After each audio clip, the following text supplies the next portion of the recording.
방금 읽은 본문 로마서 15장 말씀은 바로 앞장인 14장에 이어가지고 이제 그 교회 안에서의 대인 관계에 대한 권면의 말씀이 계속되는 것을 볼 수가 있는데요. 저는 오늘 본문 말씀 중에서 그 1절에 나오는 이 강한 자라는 이 표현이요, 믿음이 강한 우리는 마땅히 믿음이 약한 자의 약점을 담당하고 자기를 기쁘게 하지 아니할 것이라. 이 말씀에서 그 특이한 게 바울이 자기 스스로를 그 믿음이 강한 자라고 그렇게 밝히고 있다는 사실입니다. 이건 나는 믿음이 좋은 사람이다, 이걸 뭐 과시하고 자랑하기 위해서 그런 게 아니고요. 지금 본문의 흐름이 그 강한 자가 약한 자를 도와야 된다, 이런 맥락으로 흐르다 보니까 나는 믿음이 강한 자이기 때문에 믿음이 연약한 이웃을 도와야 할 책임이 있다, 바로 이 책임감에 관한 말씀으로 그렇게 스스로를 표현하고 있는 것입니다. 그래서 저는 이 1절 말씀을 읽으면서 그 목회자인 저 자신도 정말 하나님 앞에서 더 강해지기를 원한다, 하나님 더 강해지기를 원합니다, 그런 마음의 소원이 일어나는 것을 경험하게 됩니다. 목회를 하다가 보면은 뭐 크고 작은 어려움 당연히 생기는 거 아닙니까? 그럴 때마다 제 마음에서 이런 악물고 구하는 게 이거예요. 하나님, 이런 어려움쯤이야 아무 문제가 되지 않는, 이런 것 때문에 흔들리지 않는 그런 강함을 허락해 주시기 원합니다. 왜 그렇게 기도할까요? 제가 강해야, 담임 목사인 제가 강하고 견고해야, 그래야 우리 젊은 목사님들을 제가 섬길 수 있고 우리 순장님들을 돌볼 수 있고 이런저런 어려움 중에 있는 성도님들을 말씀으로 제가 세울 수 있는 일을 할 수 있기 때문에 더 강해지기를 원하는 겁니다. 그래서 에베소서 3장 16절 말씀이요, 그의 영광의 풍성함을 따라 그의 성령으로 말미암아 너희 속사람을 능력으로 강건하게 하시오며, 또 디모데후서 2장 1절 내 아들아, 그러므로 너는 그리스도 예수 안에 있는 은혜 가운데 강하고.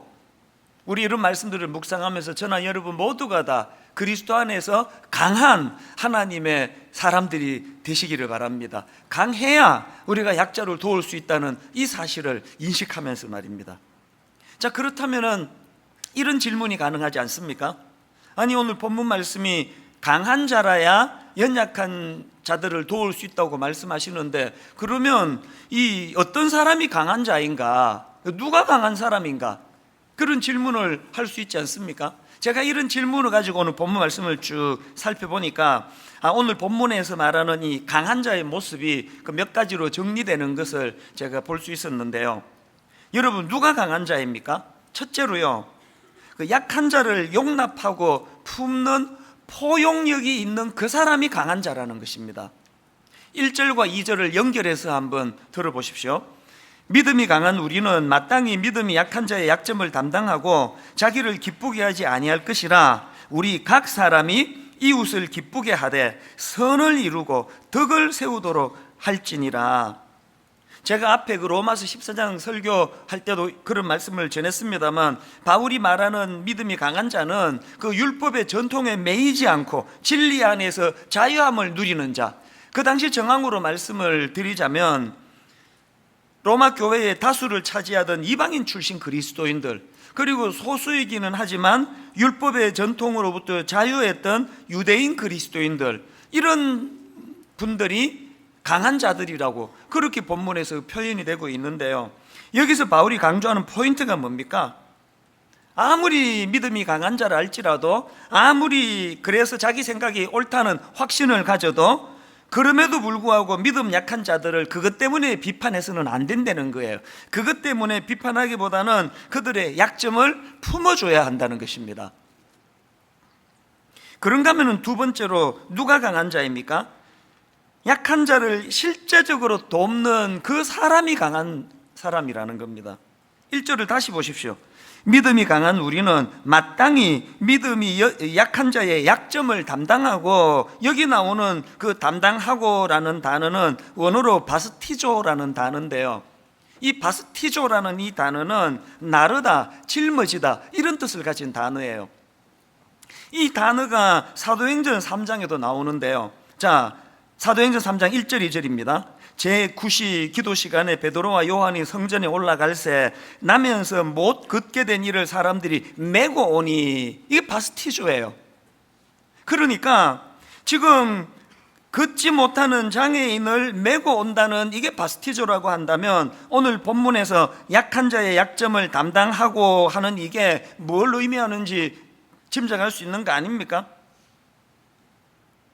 마음으로 참 우리가 저분을 이해한다, 이해해 줘야 된다, 그런 어떤 긍휼함을 갖는 것도 중요하지만, 실제적으로 그 장애인을 함께 짊어지고 나가는 것과 같은 구체적인 행위적인 섬김이 필요하다는 거예요. 이게 얼마나 어려운지 여러분 다 아시죠? 우리 본능은요, 조그만한 힘만 생기면은 이거를 가지고 나를 과시하고 드러내고 이런 데 쓰기를 원하는 게, 이게 부인할 수 없는 우리의 본능 아닙니까? 지금 세상에서 일어나고 있는 그 어렵고 가난한 이웃들이 갖고 있는 울분과 분노가 다 가진 자, 힘 있는 자들이 보여주는 자기들의 본능으로 휘두르는 것 때문에 받는 상처 아닙니까? 여성분들이 그 명품 백, 명품 무슨 코트 이런 것들이 그게 막 어마어마한 비싼 가치를 갖고, 재료가 그렇게 비싸다기보다는 그 명품 마크가 있는 것을 들고 다님으로 해서 자기를 좀 과시하고자 하는 그 본능을 잘 부추겨 가지고 만든 것들이 다 명품 아닙니까? 이 땅의 모든 명품의 상표를 다 떼고 판다면은 아마 한 달 안에 다 망할 거예요. 아무도 안 살 거예요. 그게 우리의 본능이거든요. 뭐라도 하나라도 더 있으면은 사치해서라도 내가 다른 사람과는 차별화된 이런 비싼 거를 내가 누릴 수 있는 부가 있다는 걸 과시하고 싶고, 조그만한 무슨 권력이라도 있으면은 내가 바로 이런 다른 사람들이 없는 이런 권력을 가지고 있다는 걸 과시하기 위해서, 그것 때문에 오히려 약한 자들을 억압하고 누르고자 하는 본능이 우리 안의 본능인데, 누가 강한 자라고요? 이 강력한 본능을 억누를 수 있는 힘을 가진 자.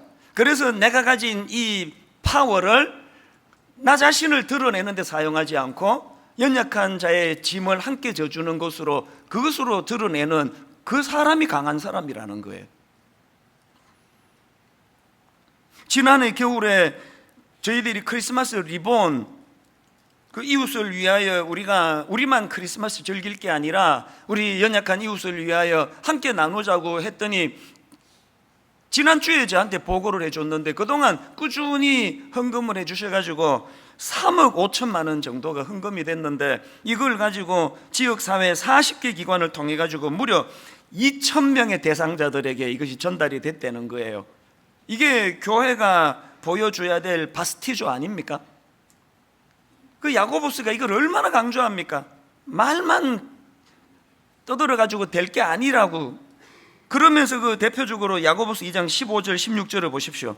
만일 형제나 자매가 헐벗고 일용할 양식이 없는데 너희 중에 누구든지 그에게 이르되 평안히 가라, 덥게 하라, 배부르게 하라 하며 그 몸에 쓸 것을 주지 아니하면 무슨 유익이 있으리요?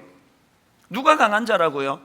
마음으로도 연약한 이웃에 대한 긍휼한 마음을 갖고 있지만 그거로 끝내는 게 아니라 구체적인 그 작은 그 실천을 통해서 약한 자들을 도와주는 그 사람이 강한 사람이라는 거예요. 그런가 하면은 세 번째로 오늘 본문에서 묘사하는 그 강한 자가, 그럼 누가 그 강한 자입니까? 앞에서 말씀드렸듯이 마음으로도 연약한 자들을 용납하고 수용할 뿐만 아니라 실제적인 삶을 통해서 그 약한 자를 돕는 행위가 있는 그 사람이 강한 자인데, 세 번째는 거기다 덧붙여 가지고 그 모든 자기의 선한 생각과 행위가 그리스도로부터 나왔다는 사실을 인정하는 자, 그런 자가 강한 자라는 것입니다. 오늘 본문에서 바울의 전개를 보면은 그 약한 자를 도와야 된다, 섬겨야 된다 그러면서 계속 예수님을 결부시키는 것을 볼 수 있는데요. 자, 2절을 보십시오. 우리 각 사람이 이웃을 기쁘게 하되 선을 이루고 덕을 세우도록 할지니라. 그리고 3절, 그리스도께서도 그렇게 하셨다, 그거예요. 그리스도께서도 자기를 기쁘게 하지 아니하셨나니. 또 그런가 하면 5절입니다. 이제 인내와 위로의 하나님이 너희로 그리스도 예수를 본받아 서로 뜻이 같게 하여 주사. 우리의 모든 그런 약자를 돕고자 하는 그 마음의 동기는 그리스도를 본받아서 그리스도가 주시는 힘으로 이것이 가능하다는 거예요. 그런가 하면 또 한 가지요. 제가 1절에서 그 약한 자의 약점을 담당하고 할 때 이 담당하다가 그 짊어지다라는 뜻을 가지고 있다고 말씀을 드렸는데요. 이 바스티조라는 단어가 마태복음 8장에도 나옵니다. 자, 마태복음 8장 16절 17절입니다. 저물매 사람들이 귀신 들린 자를 많이 데리고 예수께 오거늘 예수께서 말씀으로 귀신들을 쫓아내시고 병든 자들을 다 고치시니 이는 선지자 이사야를 통하여 하신 말씀에 우리의 연약한 것을 친히 담당하시고 병을 짊어지셨도다 함을 이루려 하심이라. 여기 나오는 짊어지셨다, 이 바스티조예요. 어떤 연관인지 아시겠습니까? 먼저 주님께서 우리를 긍휼히 여기시는 그 긍휼하심으로 병든 자를 고쳐주시는 그 본을 보여주셨고, 그 은혜를 우리가 먼저 받고 우리의 모든 선한 약자를 돕고자 하는 그 행위의 근원에는 먼저 행하신 그리스도를 본받고자 하는 마음이 내포되어 있다는 것을 잘 인식하는 사람, 그런 사람이 강한 자예요. 왜 강한지 아십니까? 이런 사람은 과시가 없어요. 자기 자랑이 없습니다. 거품이 없습니다.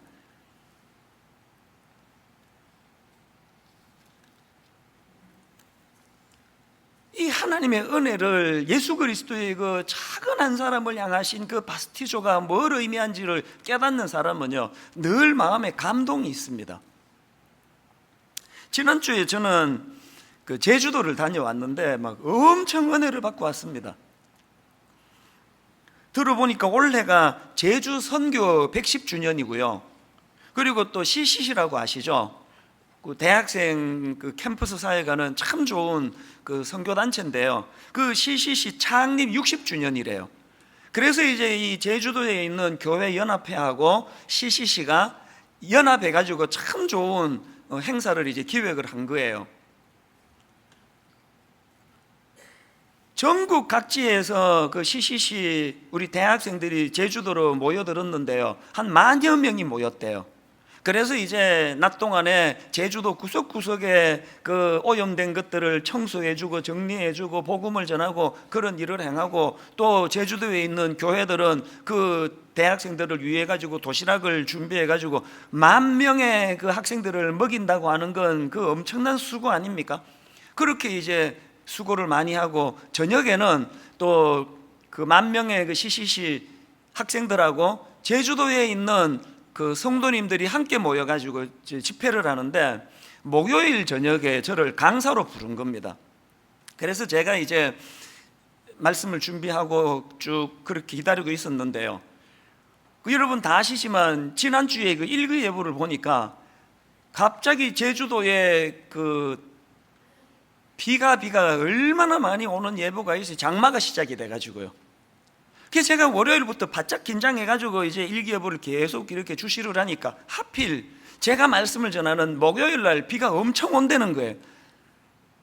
이게 왜 문제가 되는가 하면은요, 그 학생과 제주도의 성도님 합쳐서 뭐 한 20,000여 명 정도가 지금 모이는데 야외에서 모이는 거예요. 야외에서. 한번 생각을 해보세요. 제가 이제 이 말씀을 전하러 나갔는데 막 폭우가 쏟아지면은 그 20,000명의 그 성도들이 어디로 피해야 됩니까? 그 말씀에 집중이 되겠습니까?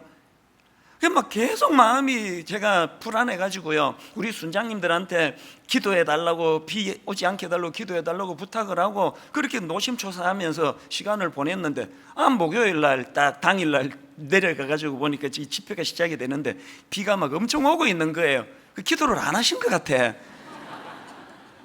이건 농담이고요. 많이 하셨다는 그 이야기를 다 들었습니다. 어쨌든 이 비가 안 그치니까 이게 걱정이 점점 많아지는 거 아닙니까?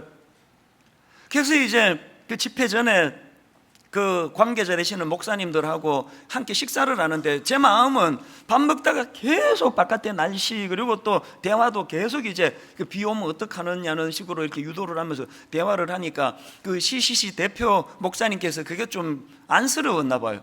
그분이 그 저한테 무슨 얘기를 하시냐니까, 목사님 비 오는 거 아무 걱정하지 마세요. 우리 그 CCC 학생들은 그 매 여름 수련회 때가 늘 장마래요, 장마. 그래서 매 야외 예배에 뭐 장마를 안 겪는 날이 없답니다. 한 번은요, 집회하고 있던 그 기간인데 바람이 그 태풍이었던 것 같아요. 얼마나 바람이 불었는지 컨테이너가 날아가는 걸 자기가 봤대요. 근데 뭐 이 정도 비 가지고는 우리 학생들 요동도 안 할 거라고, 이미 다 우비 있고 준비되어 있으니까 목사님 아무 걱정하지 마십시오. 그 말이 하나도 저한테 위로가 안 되는 게, 내가 지금 학생 걱정이 아니라 강사에 내가 요동이 되고 있다는 게, 난 그런 걸 지금 처음 보기 때문에. 그래서 이제 그 밥을 먹는 둥 마는 둥 하고 이제 현장으로 갔더니 이게 막 비가 엄청 오는 거예요. 그러니까 우리 하나님은 참 섬세하신 분이에요. 그 비에 약한 제가 강단에 딱 설 때는 거의 비가 안 오도록 조치를 취해가지고 지장 없이 진행해 주시고, 그 앞에는 또 믿음 좋은 사람이 찬양 인도하니까 너 상관없지 그러고 막 비를 엄청 뿌리시는데요. 제가 그날 진짜 제가 감동을 받았던 게요, 그 젊은 애들이 자리에서 일어나가지고 정말 아랑곳하지 않더라고요. 비가 오거나 말거나 막 너무너무 뜨겁게 찬양하고, 그래서 앉아서 제가 감동을 많이 받았습니다. 그리고 여러분, 뭐 캠퍼스 선교가 뭐 죽었느니 어쩌니 그러지만요, 우리 어른들이 정신 똑바로 차리고 제대로 잘하면요, 젊은이들의 열정은 금방 살아난다는 걸 지난주 내가 확인하고 얼마나 기뻤는지 몰라요. 너무너무 마음이 감동이 됐는데요, 제가 이제 그 강단에 올라 설교하러 가기 전에 한 30분 전쯤 됐나요? 어떤 여학생 하나가 이제 가까이 오더니요, 목사님 오시면 내 꼭 만나 뵙고 제가 말씀을 드리고 싶은 게 있었다 그러면서, 이렇게 이제 저는 앉아 있고 뒤로 이렇게 자매가 와서 이야기를 시작하는데 보니까요, 눈물이 이렇게 뚝뚝뚝뚝 떨어지는 거예요. 들어보니까 그 어머니가 우울증으로 고통을 많이 겪으셨는데, 이제 막 드럼 소리도 크고 막 찬양을 너무너무 그 많은 사람이 뜨겁게 하니까 그 이야기가 잘 전달이 되는 건 아닌데, 그래도 요지는 제가 알겠더라고요. 그 어머니가 그 우울증으로 고통하던 동안에 하나님이 그 목사님 말씀을 듣게 해주셔가지고 그거로 위로를 받고 힘을 얻고 뭐 치유가 되고 그런 내용이었던 것 같아요. 그런데 그런 내용보다도 그 하나님의 은혜에 대한 감격으로 눈물이 뚝뚝뚝 떨어지는 그게 굉장히 인상적이었습니다. 그렇게 하고 이제 한 30분 있다가 이제 강단에 올라가서 말씀을 전하니까 막 얼마나 감동이 되겠습니까? 막 그 많은 분들이 그 CCC 대표 목사님 말씀처럼 요동도 하지 않고 그렇게 말씀이 경청하고 있는 그런 은혜로운 시간을 보내면서 제가 그날 정말 감동을 너무 많이 받았어요.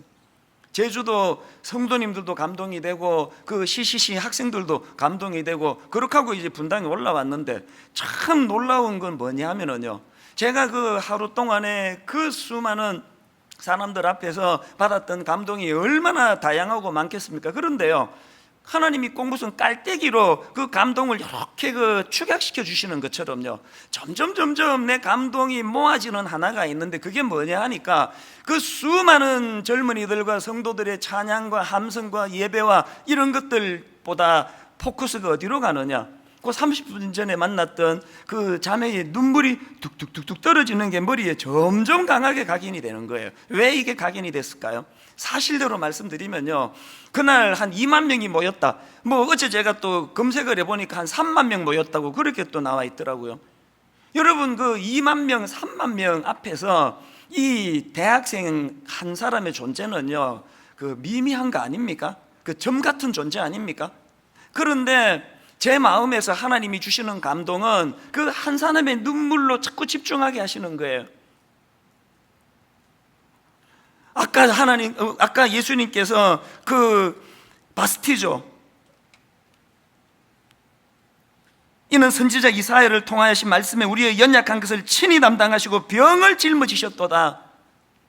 그 주님의 이 모습이 막 여러 사람 막 2만 명 3만 명 막 대량으로 고쳐내고 하는 이런 데 집중하지 않으시고 그 한 사람 한 사람에게 마음을 가지고 그를 품어주시는, 이게 제주도에서 하나님이 저에게 주시는 메시지였던 것 같아요.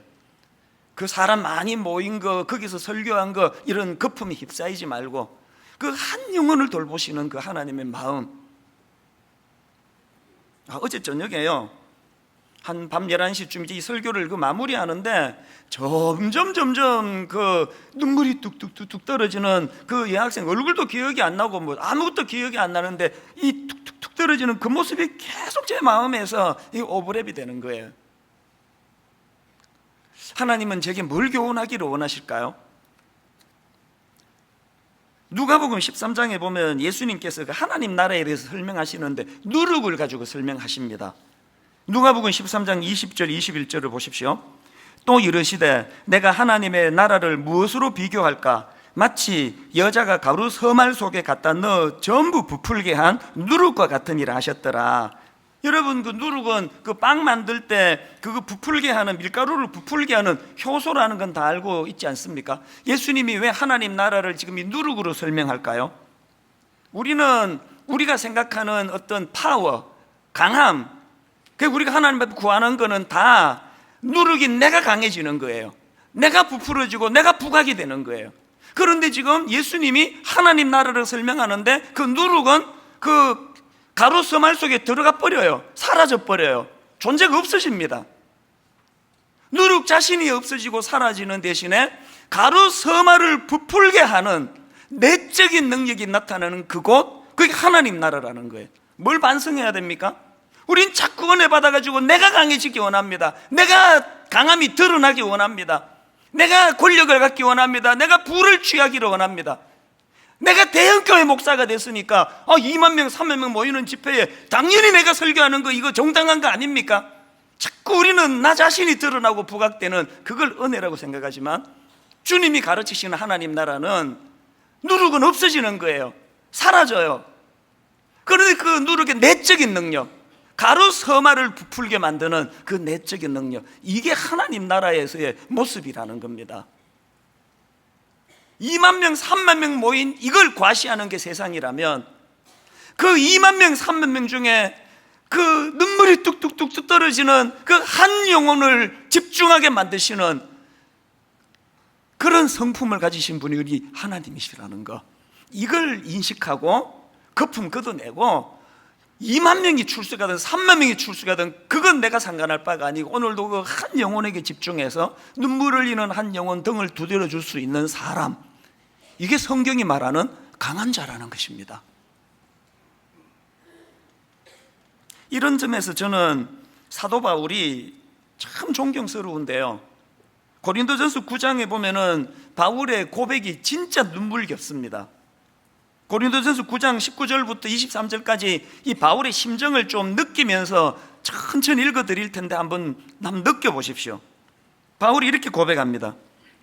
내가 모든 사람에게서 자유로우나 스스로 모든 사람에게 종이 된 것은 더 많은 사람을 얻고자 함이라. 그러면서 구체적인 자기의 마음 상태를, 사례를 이렇게 이야기합니다. 20절부터예요.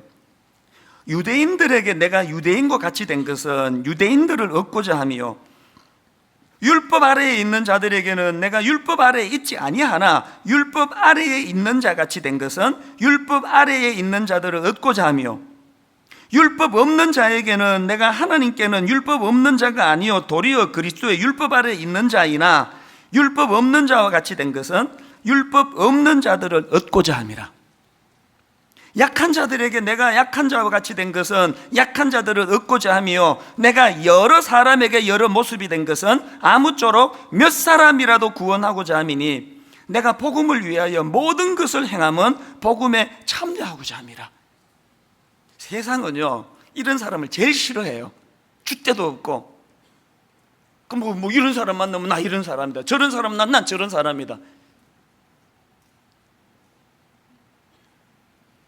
진보적인 성향을 가진 사람에게는 자기가 진보적인 사람인 것처럼 이야기하고, 보수적인 성향을 가진 사람을 만나면 자기가 보수인 것처럼 이야기하고, 세상은 이런 사람을 제일 싫어해요. 바울이 자기가 그런 사람으로 살았다는 거예요. 유대인을 만날 때는 내가 유대인으로서 율법을 강조하는 사람에게 난 그로부터 자유했지만 나 역시도 율법을 중요하게 여기는 사람처럼 그렇게 대했다. 이런 걸 사람들은 줏대도 없고, 이런 걸 사람들은 자존심도 없고, 이런 사람들에 대한 비난이 많은 걸 바울이 왜 모르겠습니까만, 바울이 왜 그럼에도 불구하고 그런 이상한 모습을, 태도를 취할 수밖에 없었다고요? 본인이 고백하지 않습니까? 내가 여러 사람에게 여러 모습이 된 것은 아무쪼록 몇 사람이라도 구원하고자 함이니. 아까 본인이 말했잖아요. 난 그리스도 안에서 강한 사람이라고. 강한 사람이 취해야 될 모습이 이런 거라는 겁니다. 오늘 여러분 교회 안에서 자기가 강하다고 생각하는 사람들이 갖고 있는 잘못된 게 뭐예요 지금? 자기의 강함을 드러내고 너도 나처럼 이렇게 따라와라, 나랑 같은 편 하는 게 좋을걸 신상에. 오늘 우리가 갖고 있는 정말 고쳐야 되는 생각들은요, 우리는 누룩이에요. 하나님 나라에 없어지는 거예요. 자존심도 없고요. 그렇게 해서라도 아무쪼록 몇 사람이라도 구원하고자 하미니 내적인 능력으로 자기는 사라지고 자기는 존재감이 없어지고 대신에 그 가루 서말이 부풀려지는 이런 것을 기뻐하는 그 사람이 강한 자인 것을 인식하게 되시기를 바랍니다. 본문에서 제가 이런 깨달음을 얻었고요.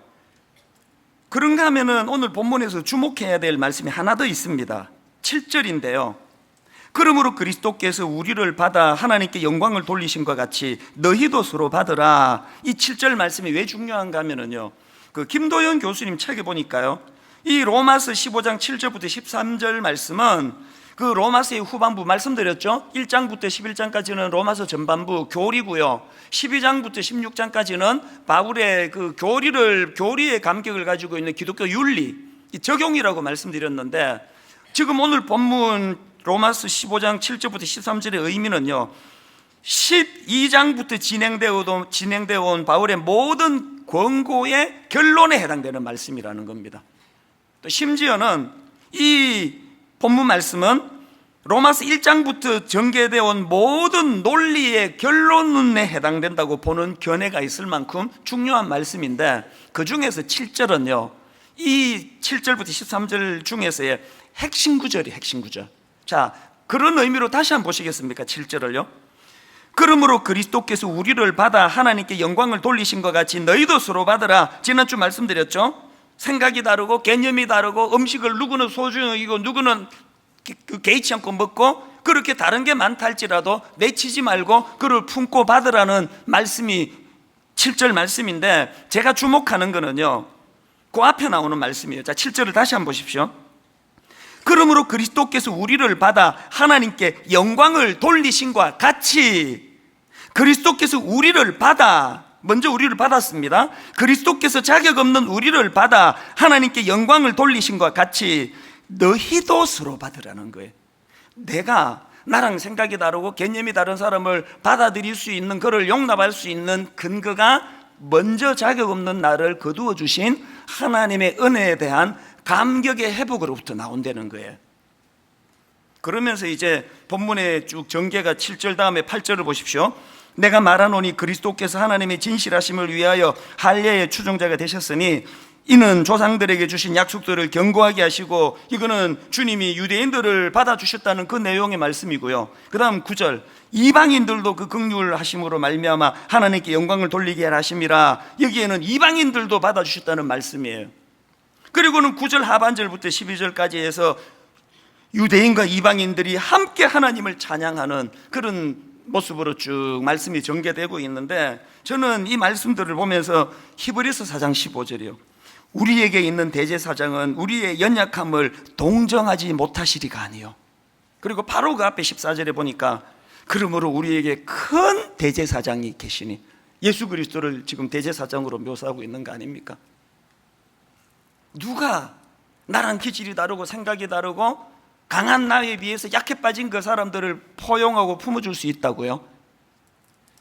그 대제사장 되시는 그리스도가 자격 없는 나를 먼저 품어주셨다는 사실을 감격하고 감동하는 그 사람이 다른 약한 자를 품을 수 있다는 그 논리로 지금 말씀이 전개되고 있거든요. 저는 예전에 어렸을 때를 기억하면서 지난 주간에 그 찬송가 135장 3절이요, 허물 많은 베드로를 용서하시고 의심 많은 도마에게 확신 주시고 사랑하는 그의 제자 가슴에 안고 부드러운 사랑으로 품어주셨네. 한때는 많이 흥얼거렸습니다. 허물 많은 베드로를 용서하시고 의심 많은 도마에게 확신 주시고, 그 다음 가사가 오늘 본문과 연결되는 거 아닙니까? 사랑하는 그의 제자 가슴에 안고, 허물 많아도 의심이 많아도 내치지 않고 그를 품어주시는 주님, 부드러운 사랑으로 품어주셨네. 이게 왜 저에게 눈물의 찬양인지 아십니까? 뭐 골백번도 더 반복해서 여러분들에게 드리는 말씀이지만, 저는 20대 초반에 미국으로 이민 갔는데 초기에 적응을 잘 못했던 사람 아닙니까? 그때 생각해 보면은요, 육체적으로는 너무너무 힘들었었는데 대학교 2학년을 마치고 졸업 안 하고 미국으로 갔으니 미국 대학교에 입학을 해야 되는데 영어가 실력이 안 되는 거예요. 아버지는 돌아가셨으니 학비대 줄 사람은 없고 제가 돈을 벌어가면서 학교를 다녀야 되는데 영어를 못하니까 거의 직장 막노동을 구하는데 체력이 약해가지고 아침에 막노동하러 출근하려고 세수대에 여기 세수하다가 비릿해서 눈 떠보면은 시뻘건 피가 그 싱크대 그 세수대 위에 흥건한 게 일주일에 5번, 6번이었습니다. 맨날 두통에 시달리고. 그때를 생각해 보면은요, 이렇게 육체적으로 힘든 죽을 것 같은 그것도 괴로웠지만 절망적으로 저를 힘들게 했던 거는 거절감이에요. 거절감. 너무 초라하니까. 수요일 오후쯤 되면은 막노동하는 사장님이 부르세요. 미국은 보통 토요일 날 뭐 주 6일 일했으니까 토요일 날 보통 그 주급을 주는데 수요일 날 와서 봉투를 주면서 내일부터 나오지 말라는 거예요. 억지로 딴 데 취직을 하면 목요일쯤 또 봉투를 주면서 공부 계속하지, 그 체력 갖고는 이런 일 못한다고 나오지 말라는 거예요. 그 거절감이 얼마나 쓰라린지 아세요? 그 어린 나이에 죽고 싶을 정도로 그 거절감의 상처를 가지고 살았던 전데요, 그때 사람들은 기능적으로 저를 보고 저를 내치고 저를 품어주지 않고 그 거절감으로 아프게 만들었는데 저 찬양 그대로예요. 허물 많은 베드로를 용서하시고 의심 많은 도마에게 확신 주시고 사랑하는 그의 제자 가슴에 안고 부드러운 사랑으로 품어주셨네. 조건 없이 자격 없이 제 존재를 귀하게 보시고 저를 품어주셨던 주님의 그 은혜에 감격이 돼가지고 그 30 몇 년 전에 있었던 23살 때 있었던 그 은혜가 지금도 잊혀지지 않아서 그 감격의 힘으로 지금까지 제가 목회를 하고 있는 거 아닙니까? 여러분, 누가 연약한 자들을 품어줄 수 있다고요? 선행해서 자격 없는 나를, 거절감으로 상처가 많은 나를, 내가 생각해도 이렇게 영어도 못하고 몸도 약한 나를 받아줄 데가 없는 게 당연하다고 생각하는 나를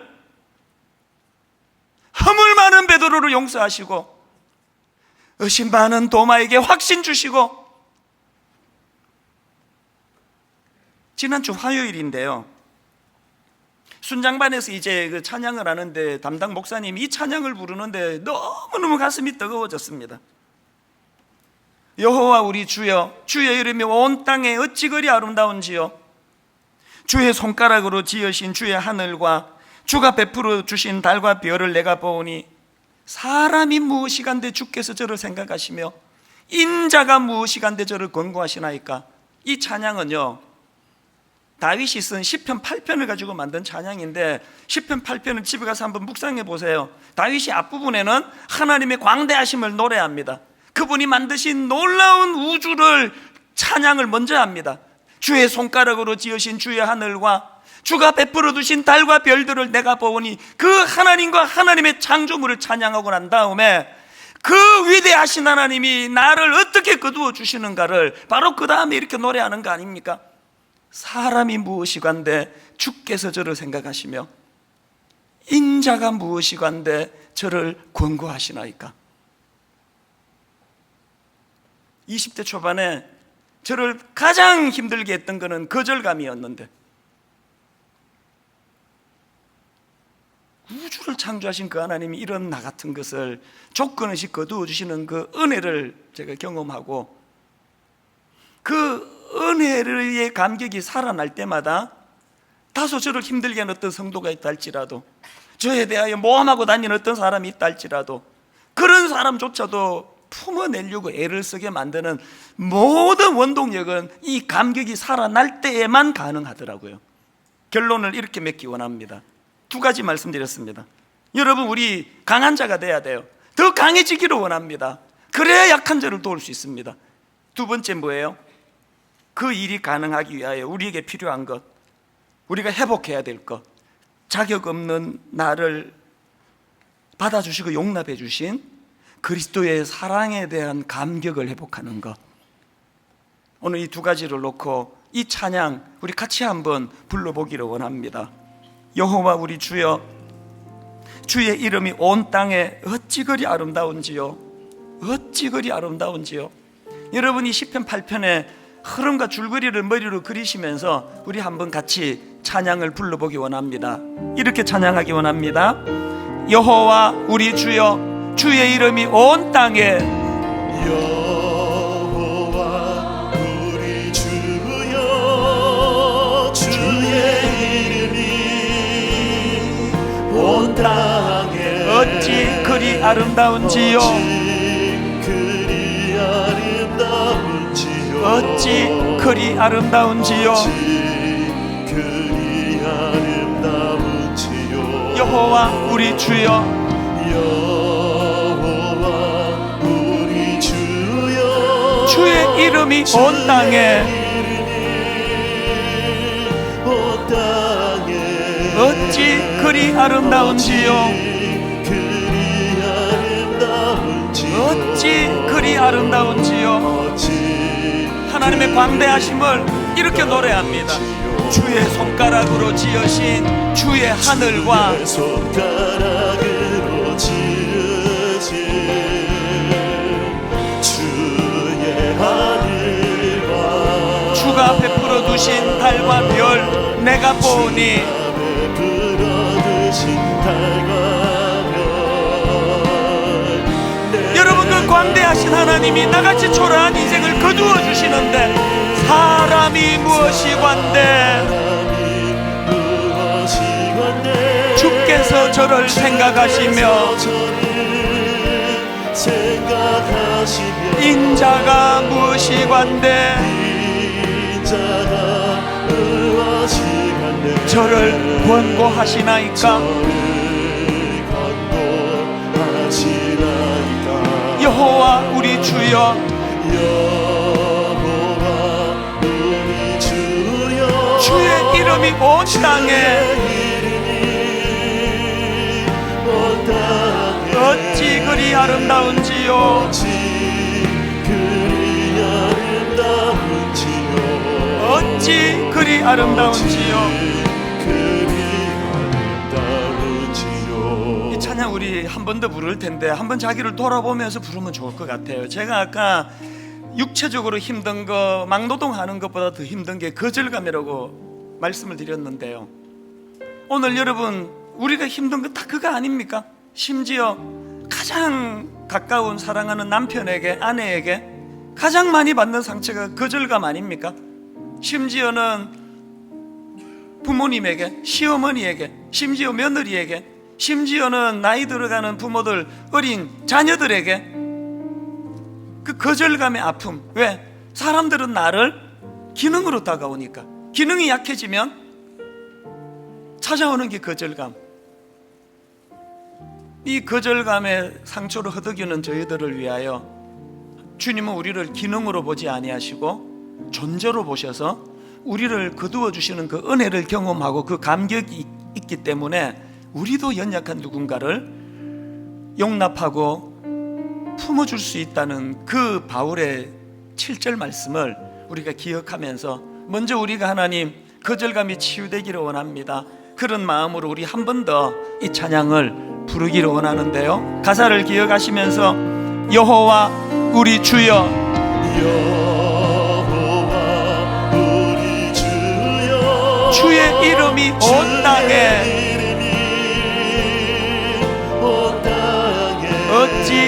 그리 아름다운지요. 어찌 그리 아름다운지요. 하나님의 광대하심을 노래합니다. 여호와 우리 주여, 주의 이름이 온 땅에 어찌 그리 아름다운지요. 어찌 그리 아름다운지요. 하나님의 피조 세계를 찬양합니다. 노래합니다. 주의 손가락으로 지으신 주의 하늘과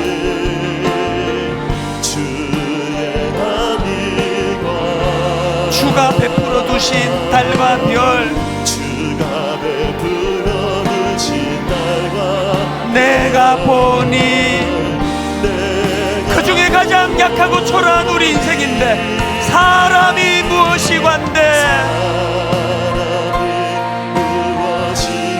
주께서 저를 생각하시며 인자가 무엇이관데 저를 권고하시나이까. 여호와 우리 주여,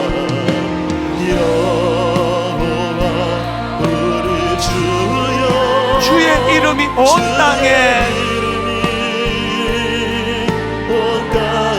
어찌 그리 아름다운지요. 어찌 그리 아름다운지요. 여호와는 나의 빛이요,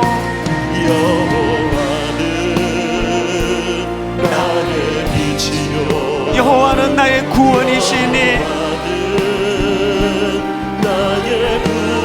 내가 누구를 두려워하리요. 여호와는 생명의 피난처시니 주의 인자가 생명보다 나음으로 내 입술이 여호와를 찬양하니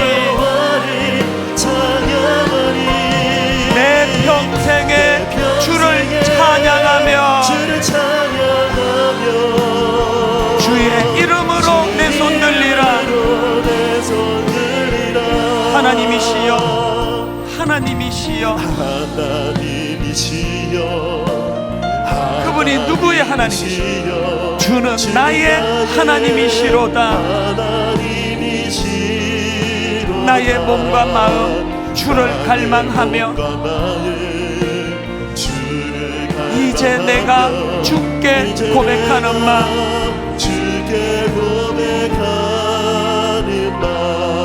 여호와는 나의 빛이요,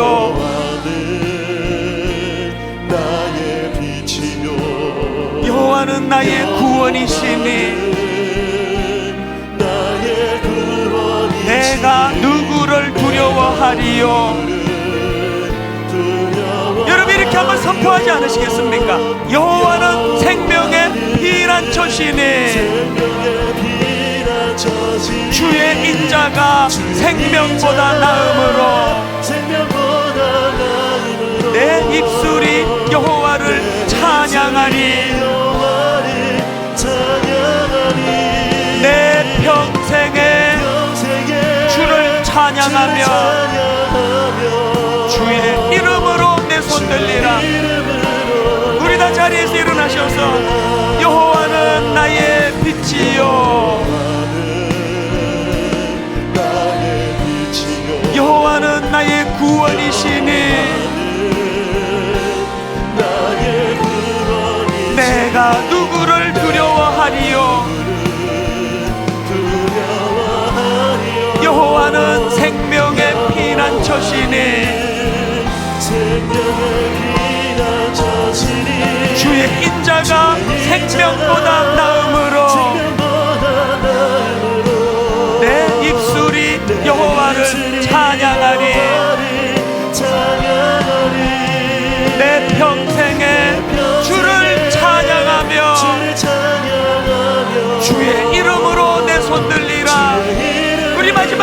이렇게도 선포합니다. 주의 인자가 생명보다 나음으로 내 입술이 여호와를 찬양하리. 내 평생에 주를 찬양하며 주의 이름으로 내 손 들리라. 주의 이름으로 내 손 들리라.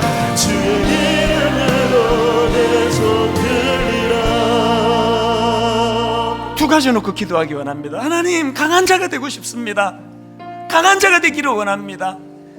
어지간한 상처에는 흔들리지 않는 강한 자가 되기 원하는데, 아버지, 제가 강한 자가 되어 연약한 자의 짐을 함께 져주기를 원합니다. 두 번째 제목이 뭘까요? 아버지, 그 일이 가능하기 위하여 자격 없는 나를 조건 없이 거두어 주신 그 은혜에 대한 감격이 회복되기를 원합니다. 어떤 은혜로 주님이 나를 거두어 주셨던가, 이 두 가지를 놓고 우리 한번 통성으로 우리 안에 치유를 주님 앞에 사모하며 같이 기도하시겠습니다. 같이 기도하십니다. 살아계신 하나님 아버지, 강한 자가 되기를 원합니다. 강한 자가 되고 싶습니다.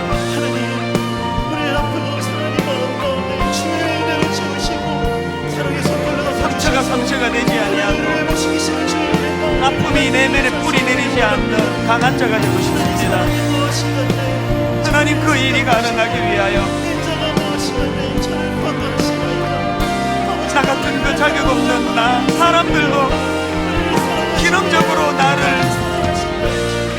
용납하지 않는 아픔을 갖고 있는 우리를 어떤 사랑으로 조건 없이 우리를 용납해 주시고 수용해 주시고 사다 주셨던가에 대한 그 감격이 회복되기를 원합니다. 아버지, 그 은혜의 자리로 하나님 저희들을 인도하여 주시옵소서.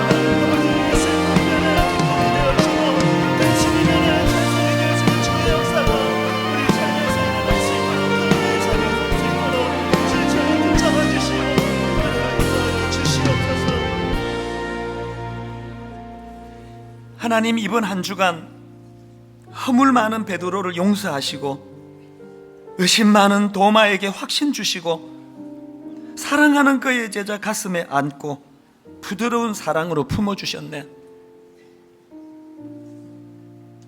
자격 없는 제자들을, 자격 없는 저희들을 품어주시는 그 주님의 받아주심의 은혜를 저희들이 다시 한번 그 감격을 회복하고 그 감격의 힘으로 우리도 아버지 강한 자가 되어 연약한 자들을 품어주고 용납할 뿐만 아니라 그들의 짐을 함께 져주는 하나님이 기뻐하시는, 주님이 말씀하시는 그 강한 자가 되도록 이번 한 주간 인도하여 주시옵소서.